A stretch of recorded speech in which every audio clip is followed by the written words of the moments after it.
Vida. Oferecimento Hospital São Marcos. Para toda a vida.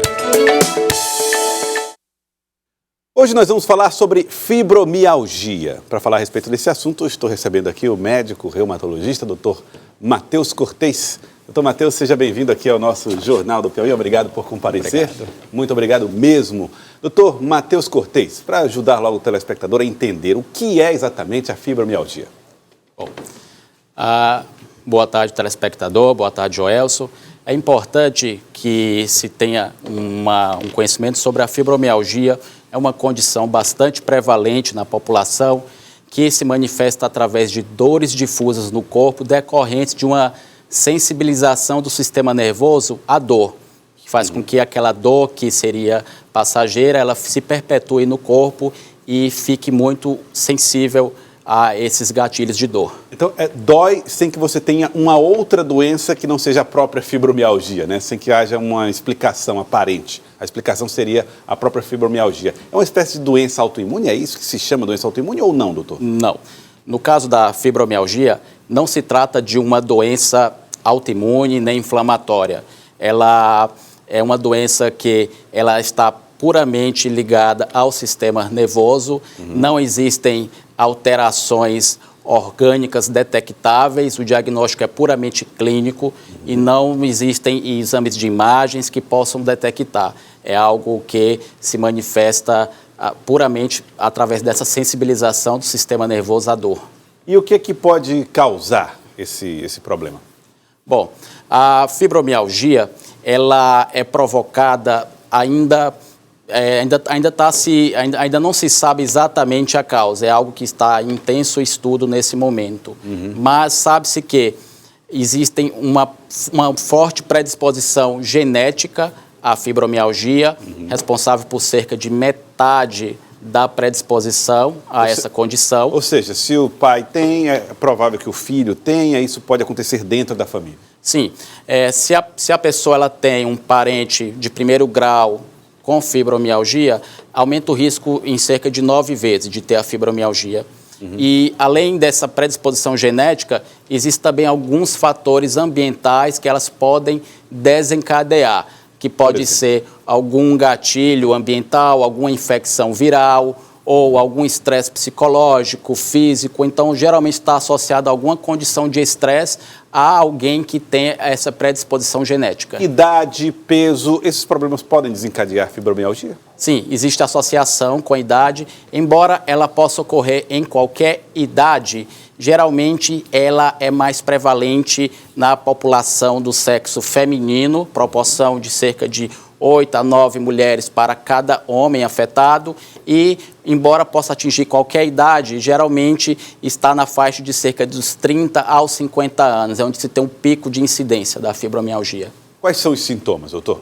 Os sintomas, eles são os mais diversos, porém, a principal característica são as dores musculares difusas, espalhadas pelo corpo, sem uma característica, uma localização específica. Geralmente são dores mal definidas, bastante difusas pelo corpo, associadas a outras alterações que podem ser do sono, podem ser uma fadiga crônica arrastada ao longo dos meses e também pode ocorrer alterações cognitivas como falta de concentração, problemas de memória e outros sintomas orgânicos como dor de cabeça, cólica, que podem vir associadas à fibromialgia.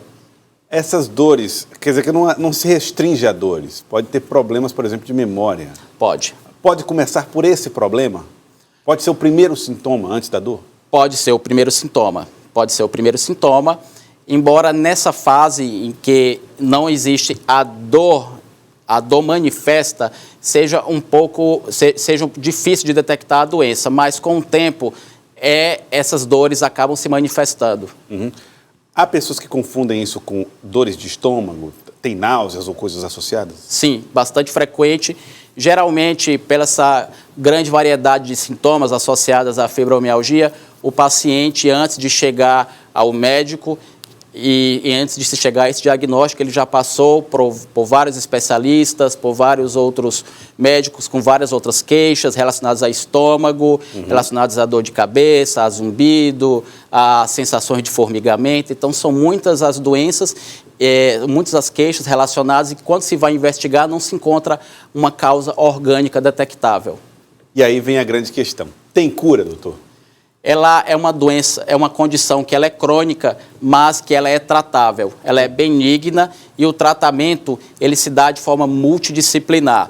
Existem o auxílio dos medicamentos que podem ser utilizados, que são utilizados para controlar as dores, para controlar as alterações emocionais, que muitas vezes estão associadas também às dores de cabeça, à alteração do sono, mas o principal é o ajuste da qualidade de vida da pessoa, que ela melhore a qualidade do sono, pratique, se é sedentária, pratique atividade física, que ela consiga harmonizar o seu dia a dia. E muito importante também a psicoterapia, a terapia psicológica. Então, tudo isso é feito de forma multidisciplinar. Muito bem.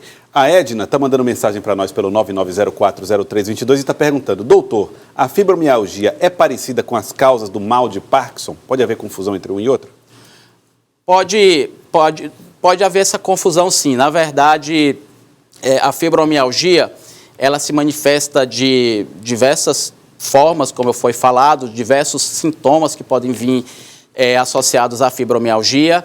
E quando a gente está investigando ela, tem que se descartar outras doenças que podem estar justificando, como problemas de tireoide, outros problemas neurológicos. Então, ela é uma simuladora de diversas doenças. Inclusive Parkinson pode ser também.